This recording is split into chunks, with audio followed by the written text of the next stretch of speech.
Selama lebih 2,000 tahun, ajaran Confucius telah digunakan di China sebagai panduan dalam pendidikan, keluarga, pemerintahan dan hubungan sesama manusia. Kata-katanya juga diajarkan di sekolah-sekolah, ia juga dipelajari oleh para pegawai dan dijadikan asas dalam membentuk pemimpin yang baik. Namun, idea-idea Confucius tidak lahir pada zaman yang aman.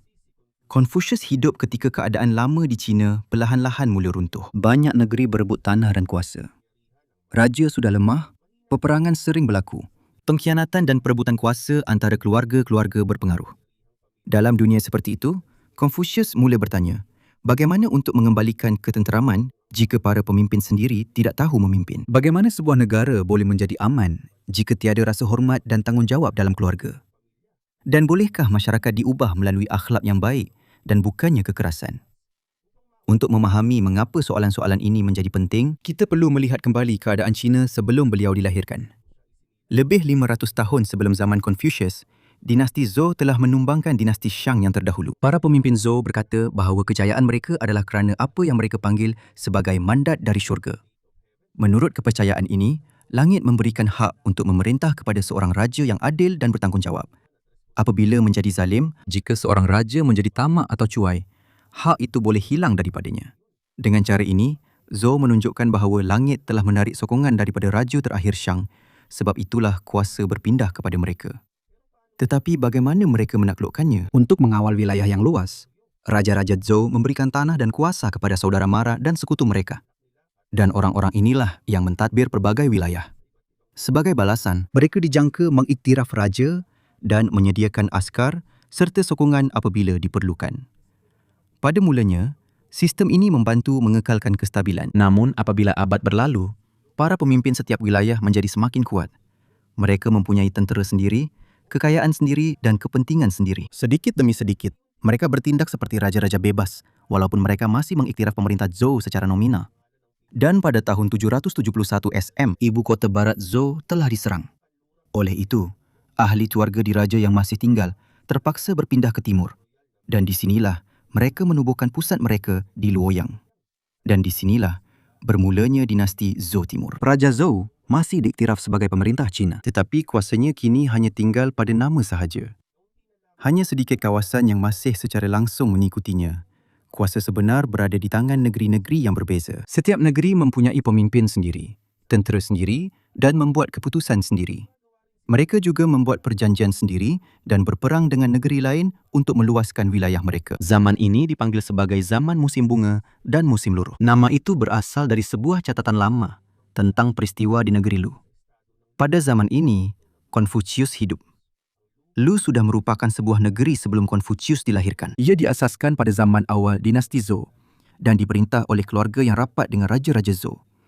Oleh itu, upacara lama lebih terpelihara di Lu, muzik dan tradisi Zhou. Antara tradisi ini termasuk cara pengebumian yang betul, menghormati nenek moyang, menerima tetamu, perkahwinan, penyembahan dan berurusan dengan pegawai. Tradisi-tradisi ini penting kerana ia mengajar setiap orang bagaimana untuk berkelakuan dengan baik dalam keluarga dan masyarakat. Namun, walaupun Lu sangat menghargai tradisi lama, pemerintahannya tetap kacau. Pemimpin Lu dan beberapa keluarga kaya berebut kuasa.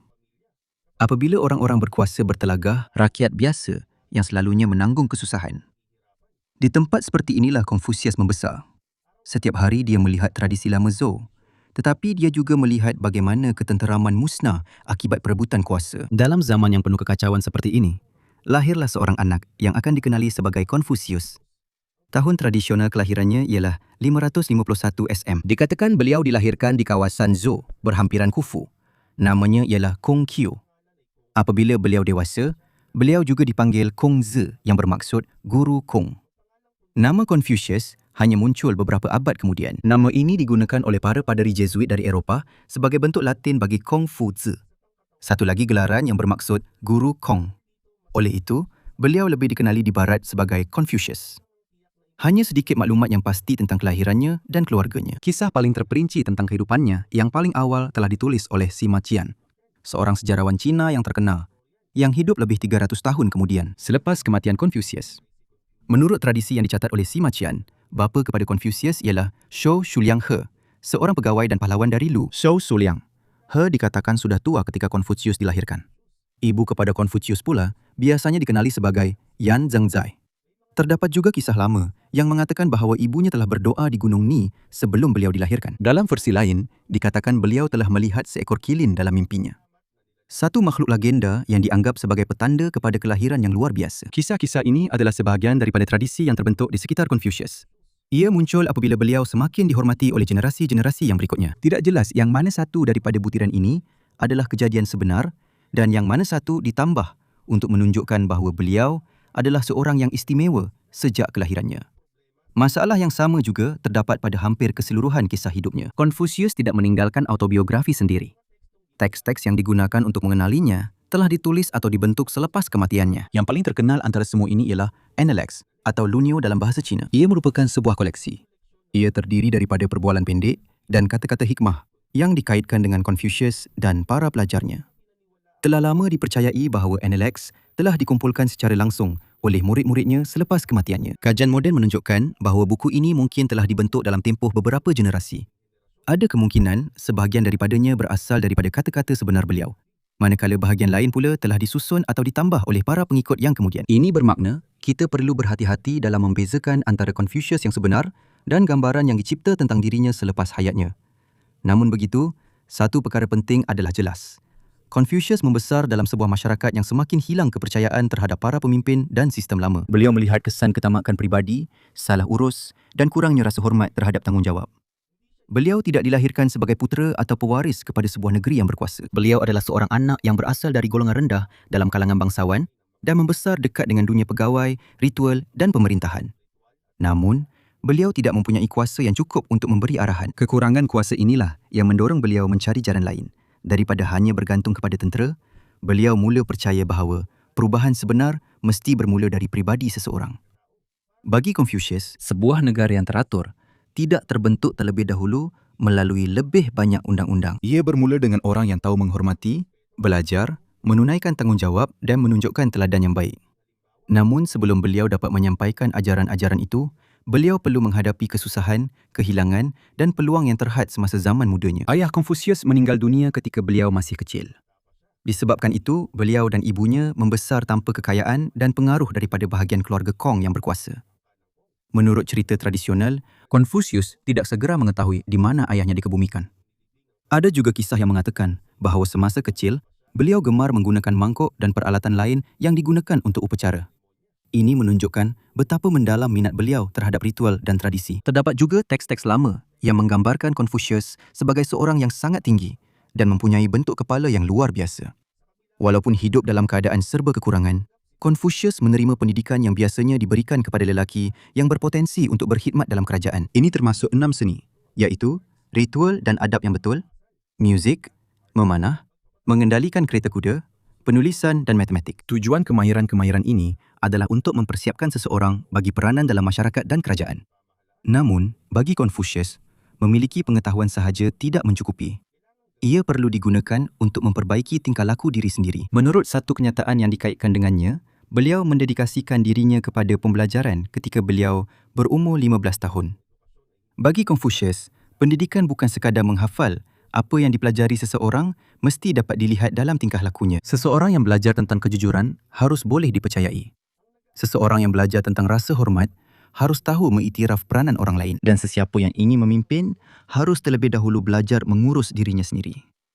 Di sinilah terbentuk kepercayaan Confucius bahawa kemuliaan tidak hanya bergantung pada nama keluarga, kekayaan atau gelaran. Bagi beliau, orang yang benar-benar mulia dikenali melalui disiplin, pengetahuan, keprihatinan dan tingkah laku yang betul. Ibunya meninggal dunia ketika Confucius berada di penghujung usia remaja atau awal 20-an.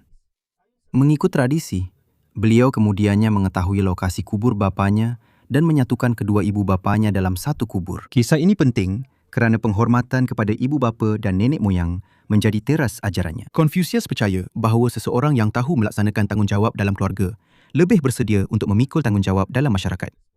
Pada usia sekitar 19 tahun, beliau berkahwin dengan seorang wanita yang biasanya dipanggil Lady Qi Guan. Mereka dikurniakan seorang anak lelaki bernama Kong Li dan seorang anak perempuan. Hanya sedikit maklumat yang boleh dipercayai tentang kehidupan mereka sebagai sebuah keluarga. Untuk menyara keluarganya, Confucius memulakan kerjaya dengan pekerjaan rendah dalam pengurusan harta. Dikatakan bahawa beliau pernah menjaga gudang bijirin dan juga menguruskan ternakan milik sebuah keluarga berpengaruh. Jawatan-jawatan ini tidaklah tinggi, tetapi di sinilah beliau melihat bagaimana kerajaan berfungsi setiap hari. Beliau belajar bahawa pentadbiran yang baik juga bergantung kepada kejujuran pegawai-pegawai biasa. Jika rekod hasil tuaian salah, makanan mungkin tidak mencukupi. Jika bekalan dicuri, orang biasa yang akan menderita.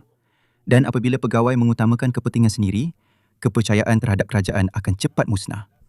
Semasa bekerja, Confucius terus mempelajari sejarah, muzik, puisi dan ritual dinasti Zhou. Beliau tidak malu untuk bertanya kepada sesiapa saja yang tahu perkara yang beliau belum tahu. Kerana itu, beliau dikenali sebagai seorang yang mahir dalam tradisi dan adab yang betul. Lama-kelamaan, semakin ramai anak muda yang datang untuk belajar daripadanya. Salah seorang pelajar terawal yang dikenali ialah Zilo, seorang pemuda yang berani, terus terang dan pantas bertindak. Dia sering bertanya dan kadang-kadang membantah gurunya. Perbualan mereka menunjukkan cara pengajaran Confucius. Beliau bukan sahaja memberi penjelasan panjang lebar. Beliau menggunakan soalan, jawapan ringkas, contoh dan nasihat yang sesuai dengan perangai setiap pelajar. Confucius secara beransur-ansur menjadi seorang guru daripada seorang pegawai rendah. Beliau mengajar bukan sahaja tentang ritual dan tradisi, tetapi juga tentang sahsiah yang baik.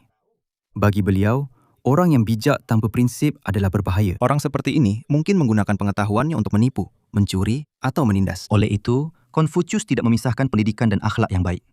Beliau mengajar Ren atau layanan berperi kemanusiaan terhadap sesama serta Li, iaitu tingkah laku yang betul dan rasa hormat dalam keluarga dan masyarakat. Bagi beliau, ritual yang dilakukan hanya untuk kelihatan mulia juga tidak mencukupi.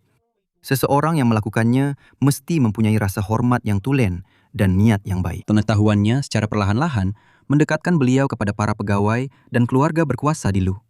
Mereka memerlukan orang yang mahir dalam upacara, protokol diplomatik dan tradisi Zhou. Namun, pada masa itu, kerajaan Lu dikawal oleh 3 keluarga berkuasa, iaitu Ji, Meng dan Shu. Ketua Lu tetap berada di atas takhta. Tetapi 3 keluarga tersebut mempunyai pengaruh besar dalam ketenteraan dan keputusan kerajaan. Bagi Kongzi, jelas bahawa tatanan yang sewajarnya sedang rosak. Para pegawai bertindak seperti raja sambil menggunakan ritual untuk mempamerkan kekayaan dan kuasa. Menjelang usia 30-an, Kongzi sudah dikenali sebagai seorang guru dan pakar dalam tradisi Zhou. Beberapa anak daripada keluarga berkuasa telah belajar dengannya. Beliau juga turut serta bersama para pegawai dalam perjalanan yang berkaitan dengan diplomasi dan upacara. Dikatakan bahawa beliau pernah sampai ke Luoyang, ibu kota Zhou Timur. Walaupun kuasa istana diraja sudah lemah, masih terdapat rekod penting, kuil dan tradisi lama di sana. Kongzi sangat mengagumi para pemimpin awal Zhou, terutamanya Duke of Zhou. Dalam kisah-kisah tentang Duke, beliau menggunakan kuasanya untuk melindungi kerajaan. Dan beliau memulangkan pemerintahan kepada pewaris yang sah apabila tiba masanya. Bagi Kongzi, Duke of Zhou menunjukkan bahawa seseorang boleh menjadi berkuasa tanpa mementingkan cita-cita pribadi. Perjalanan ini juga dikaitkan dengan sebuah kisah terkenal tentang pertemuan antara Kongzi dan Lao Tzu. Lao Tzu secara tradisional dikenali sebagai tokoh penting dalam pembentukan Daoisme, satu fahaman yang menekankan kehidupan selaras dengan Dao atau jalan semula jadi kehidupan.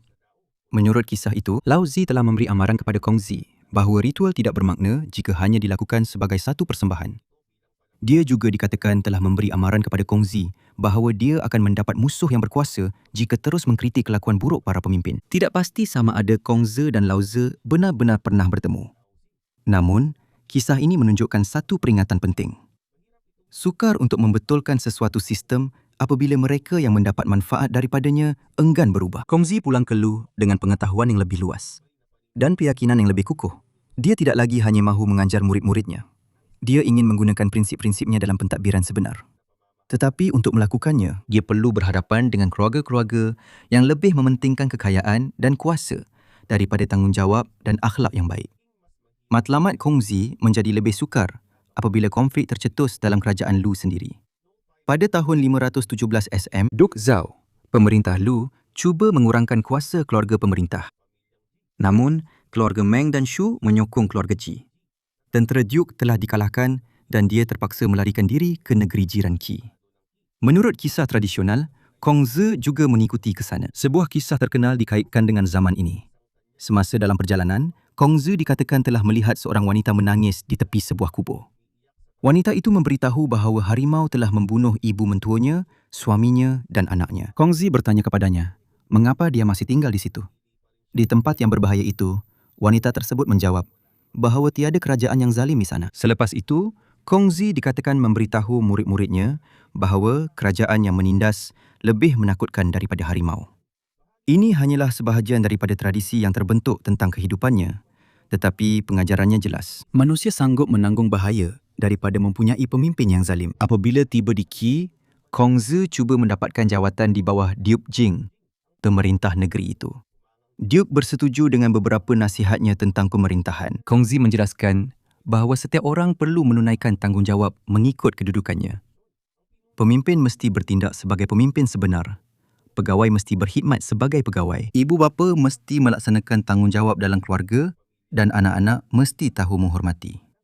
Bagi Kongzi, sebuah masyarakat akan menjadi kacau apabila seseorang menggunakan kedudukan orang lain atau tidak melaksanakan tanggungjawabnya sendiri dengan baik.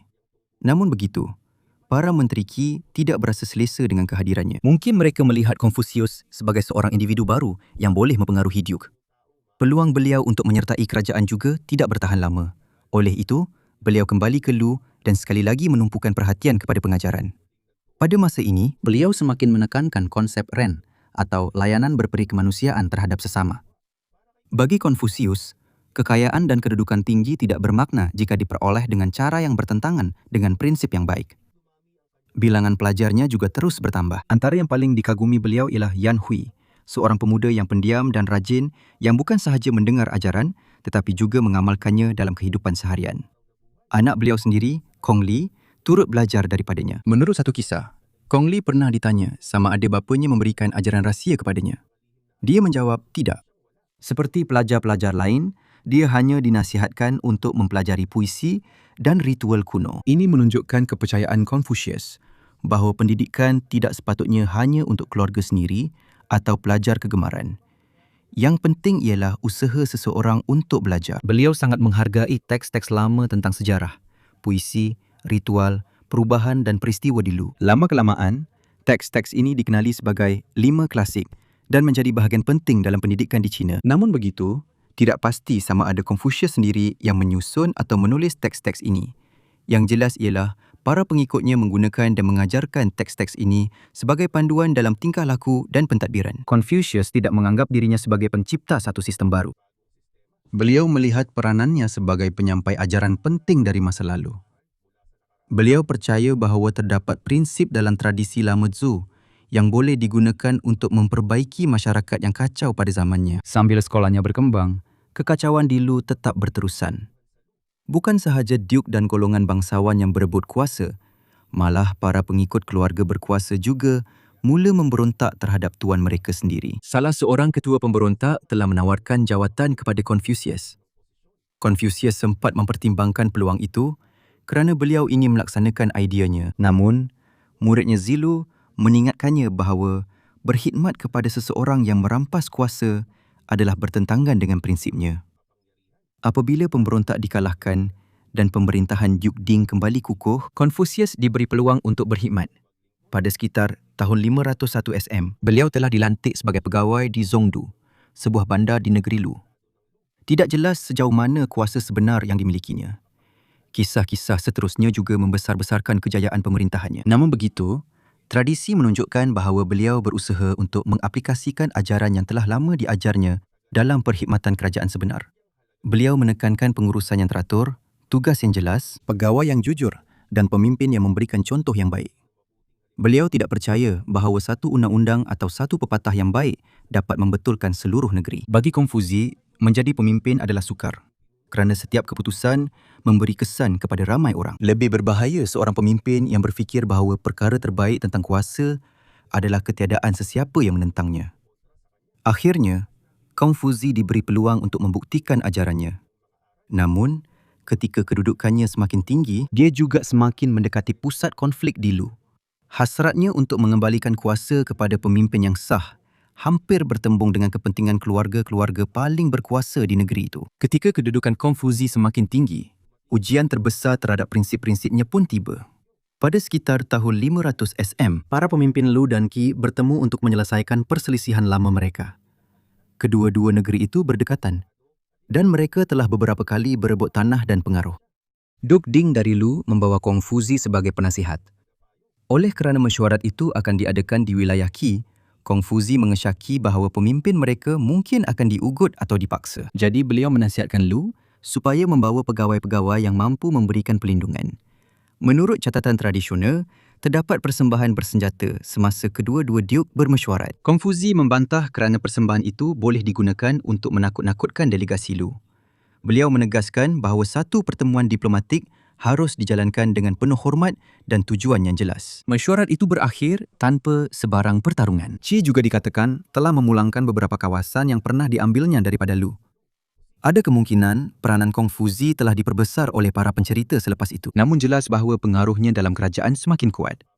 Menurut tradisi, beliau mencapai jawatan yang bertanggungjawab terhadap undang-undang dan ketenteraman. Cerita-cerita selepas itu menggambarkan negeri Lu menjadi lebih selamat dan berdisiplin di bawah pentadbirannya. Sukar untuk mengetahui sejauh mana kuasa sebenar yang dimilikinya. Namun begitu, Kongfuzi mendapat peluang untuk menguji ideanya dalam perkhidmatan kerajaan yang sebenar. Beliau percaya bahawa hukuman sahaja tidak cukup untuk mencegah jenayah. Jika ketakutan sahaja menjadi sebab untuk mematuhi undang-undang, orang mungkin akan mengelak daripada hukuman, tetapi mereka tidak akan belajar untuk berasa malu melakukan perbuatan buruk. Bagi Kongfuzi, lebih kukuh. Keamanan dan ketertiban datang daripada teladan baik yang ditunjukkan oleh pemimpin serta pendidikan rakyat. Pada masa yang sama, beliau menyokong rancangan untuk mengurangkan kuasa 3 keluarga besar Gilu. Mereka mempunyai tentera sendiri dan bandar berdinding yang boleh digunakan menentang Duke. Tujuan rancangan itu adalah untuk merobohkan sebahagian daripada tembok dan menghapuskan keupayaan keluarga-keluarga tersebut untuk bertindak seperti kerajaan yang berasingan. Ada yang bersetuju, tetapi ada juga yang menentang. Mereka gagal menundukkan sepenuhnya semua keluarga berkuasa. Ini menunjukkan had ajaran Confucius. Mudah untuk mengatakan bahawa setiap orang harus melaksanakan tugasnya. Ia lebih sukar untuk dilaksanakan apabila seseorang mempunyai kekayaan sendiri. Tentera dan wilayah sendiri dimiliki oleh pegawai-pegawai yang perlu didisiplinkan. Tidak lama kemudian, pengaruh Confucius juga hilang di Mahkamah Lu. Menurut satu kisah terkenal, Qi telah menghantar kuda-kuda yang hebat dan penari-penari sebagai hadiah kepada para pemimpin Lu. Dikatakan bahawa Duke dan para pegawai terlalu sibuk berhibur dan mereka telah mengabaikan tugas mereka. Confucius melihat bahawa mereka sudah tidak lagi mempunyai niat serius untuk membaiki pemerintahan. Jadi, beliau pun meninggalkan mereka. Mungkin sebab sebenar lebih rumit daripada itu. Mungkin beliau kehilangan sokongan kerana kegagalan rancangan untuk mengurangkan kuasa keluarga-keluarga bangsawan. Apa pun yang sebenarnya berlaku, tempoh singkat beliau memegang jawatan tinggi pun berakhir. Confucius berada di pertengahan usia 50-an ketika beliau meninggalkan negeri Lu bersama beberapa orang pelajarnya. Bermulalah perjalanan yang panjang. Pengembaraan ini menjadi salah satu bahagian paling terkenal dalam hidupnya. Mereka pergi ke pelbagai negeri untuk mencari pemimpin yang sanggup mendengar nasihatnya. Antara tempat yang dikaitkan dengan pengembaraan mereka ialah negeri Wei, Song, Chen dan Chai. Banyak kisah tentang zaman ini ditulis lama selepas peristiwa berlaku. Mungkin para pencerita telah mencampurkan perjalanan sebenar, legenda dan pengajaran daripada puisi kuno yang disebutkan. Apa yang jelas ialah beliau tinggal beberapa tahun di luar Lu dan tidak menemui pemimpin yang sanggup melaksanakan programnya. Tempat pertama yang beliau kunjungi ialah Wei, sebuah negeri di barat Lu. Pemimpin negeri itu menerima beliau dan memberinya peluang untuk memberi nasihat. Namun, beliau juga disambut dengan keraguan oleh para pegawai yang mungkin akan kehilangan pengaruh jika kedudukannya semakin kuat. Confucius meninggalkan Wei, tetapi beberapa kali juga kembali ke negeri itu. Keadaan beliau tidak pernah stabil kerana terdapat masalah kepimpinan dan pewarisan kuasa dalam negeri itu. Dalam satu lagi perjalanan, beliau dikatakan telah dihalang oleh orang-orang yang menyangka beliau ialah Yang Hu, seorang bekas pemberontak dari Lu. Terdapat juga kisah lain yang mengatakan beliau hampir dibunuh, dipenjarakan atau dikepung oleh musuh. Sukar untuk membuktikan setiap peristiwa tersebut. Namun kisah-kisah ini menunjukkan bahawa perjalanan pada zaman di mana banyak negeri sedang berperang dan tiada satu kerajaan yang mengawal seluruh China adalah sangat berbahaya. Walaupun berdepan bahaya, Confucius tetap meneruskan pengajarannya. Perbualannya tidak lagi hanya berlaku di sekolah. Beliau memberi pengajaran ketika berjalan, berehat, kelaparan atau menunggu bantuan. Di sinilah teruji sama ada beliau mampu mengikuti prinsip-prinsip ini sendiri apabila beliau tidak mempunyai jawatan, wang atau jaminan. Ada kalanya murid-muridnya berasa putus asa. Mereka bertanya sama ada masih berbaloi untuk kekal setia kepada akhlak yang baik jika orang jahat yang memegang jawatan. Bagi Confucius, kebaikan bukan sekadar cara untuk mendapatkan pekerjaan atau ganjaran. Ia adalah tanggungjawab yang perlu dikekalkan walaupun tidak segera berjaya. Seseorang mungkin kehilangan jawatan, tetapi dia tidak perlu mengorbankan prinsipnya. Confucius juga tidak selalu sependapat dengan murid-muridnya. Zilu sering mempersoalkannya. Yang lain pula memasuki perkhidmatan pemimpin yang tidak sepenuhnya selari dengan ajaran guru mereka. Ini menunjukkan bahawa sekolah Konfusi bukanlah kumpulan orang yang semuanya sama. Mereka tidak berfikir dengan cara yang sama. Mereka mempunyai pandangan yang berbeza tentang cara yang betul untuk berkhidmat dalam sebuah kerajaan yang kacau. Akhirnya, Confucius berhenti mencari jawatan tinggi. Mengajar dan memelihara ajaran kuno menjadi lebih penting baginya. Pada tahun 484 SM, dia dibenarkan pulang ke Lu. Dia sudah tua dan telah bertahun-tahun berlalu sejak dia benar-benar mempunyai pengaruh dalam kerajaan. Dia diterima sebagai guru yang dihormati dan kadang-kadang sebagai penasihat. Namun, dia tidak pernah dikembalikan kepada kuasa yang telah lama diidamkannya. Malah, beberapa pelajarnya sendiri yang berkhidmat dalam kerajaan tidak selalu mengikuti nasihatnya. Confucius menggunakan masa yang tinggal untuk mengajar dan mempelajari teks-teks lama. Secara tradisional, beliau dikaitkan dengan Spring and Autumn Annals, iaitu catatan ringkas tentang peristiwa penting di Lu. Sudah lama dipercayai bahawa beliau sendiri yang menyunting catatan ini dan menggunakan kata-kata yang teliti untuk memuji atau mengutuk mereka yang terlibat. Para sarjana masih diperdebatkan sejauh mana peranan sebenar beliau. Beliau juga dikaitkan dengan Book of Changes dan beberapa kitab lain yang dianggap kuno. Lebih selamat untuk mengatakan bahawa teks-teks ini menjadi penting kepada sekolah-sekolah yang terbentuk di sekeliling beliau daripada menganggap beliau sendiri yang menulis atau menyunting semuanya. Seiring dengan usianya yang semakin tua, beliau mengalami kehilangan peribadi berturut-turut. Anak beliau, Kong Li, telah meninggal dunia. Zilu pula terbunuh ketika berkhidmat di Wei di tengah-tengah perebutan kuasa yang ganas. Namun yang paling berat bagi Confucius ialah kematian Yan Hui, pelajar yang sangat beliau kagumi. Yan Hui seorang yang pendiam, rajin dan sentiasa bersedia untuk belajar walaupun kehidupannya susah. Kongzi berharap murid mudanya itu dapat meneruskan ajarannya. Menurut Analects, Kongzi secara terbuka menunjukkan kesedihan yang mendalam atas kehilangan Yan Hui. Di sebalik imej seorang guru yang serius, terdapat seorang lelaki tua yang kehilangan orang-orang yang paling rapat dengannya satu demi satu. Confucius meninggal dunia pada tahun 479 SM, pada usia kira-kira 72 tahun. Beliau tidak sempat melihat kejayaan besar ideanya. Pada waktu kematiannya, beliau hanyalah seorang guru terkenal dari Lu yang gagal dalam hasratnya untuk mengubah kerajaan. Beliau tidak pernah menubuhkan mana-mana kerajaan. Beliau tidak mempunyai tentera yang besar dan beliau juga tidak pernah menjadi pegawai paling berkuasa pada zamannya. Namun, para pelajarnya meneruskan perjuangannya. Mereka pergi ke pelbagai negeri untuk mengajar dan berkhidmat sebagai pegawai. Penjelasan mereka tentang ajaran guru mereka tidak sama. Dari masa ke masa, terbentuklah kumpulan-kumpulan yang berbeza. Masing-masing mendakwa merekalah pewaris sebenar kepada Confucius. Daripada tradisi-tradisi ini, muncul pemikir-pemikir Konfusianisme agung yang seterusnya. Antaranya ialah Mengzi, yang mengajar bahawa manusia secara semula jadi mempunyai keupayaan untuk berbuat baik, dan Sun Tzu yang memberikan penekanan lebih besar kepada pendidikan dan disiplin. Sementara itu, politik di China menjadi semakin ganas. Tempoh musim bunga dan musim luruh berakhir dan bermulalah tempoh negara-negara berperang, di mana kerajaan-kerajaan besar berperang untuk kuasa mutlak. Pada tahun 221 SM, Qin menyatukan China. Kerajaan Qin menggunakan undang-undang yang ketat, hukuman yang berat dan kawalan yang berpusat. Pemerintahan Qin Shi Huang juga dikaitkan dengan pembakaran beberapa buku dan hukuman terhadap para sarjana. Walaupun skop sebenar peristiwa ini masih diperdebatkan, dinasti Qin hanya bertahan dalam tempoh yang singkat. Dinasti Han menggantikan dinasti ini dan memerintah China selama beberapa abad. Di bawah dinasti Han, teks-teks yang dikaitkan dengan tradisi Konfusian secara beransur-ansur menjadi bahagian penting dalam pemerintahan. Teks-teks ini digunakan untuk mendidik pegawai dan menekankan peranan maharaja. Bukan ajaran tulen Confucius sahaja yang diikuti oleh dinasti Han. Kerajaan menggabungkan bahasa moral Confucian, undang-undang yang ketat, ritual dan cara praktikal untuk mengawal. Namun begitu, Confucius menjadi simbol utama bagi pemerintahan yang berilmu dan adil dalam dinasti-dinasti seterusnya, dan pengaruhnya semakin meluas. Teks klasik Confucian menjadi bahagian penting dalam peperiksaan perkhidmatan awam. Ujian-ujian ini digunakan untuk memilih pegawai empayar. Sistem ini menjadi lebih kukuh pada zaman dinasti Song. Melalui ujian-ujian ini, banyak generasi cendekiawan mempelajari tanggungjawab dalam keluarga, adab yang betul, sejarah dan pentadbiran mengikut tradisi Confucian. Idea-idea ini juga tersebar ke Korea, Jepun, Vietnam dan bahagian lain di Asia Timur. Setiap masyarakat mempunyai versi mereka sendiri. Pemikiran Confucian digunakan dalam pendidikan, perkhidmatan kerajaan, hubungan keluarga dan penghormatan kepada nenek moyang. Seiring dengan penghormatan, idea-ideanya juga mengalami tentangan yang hebat.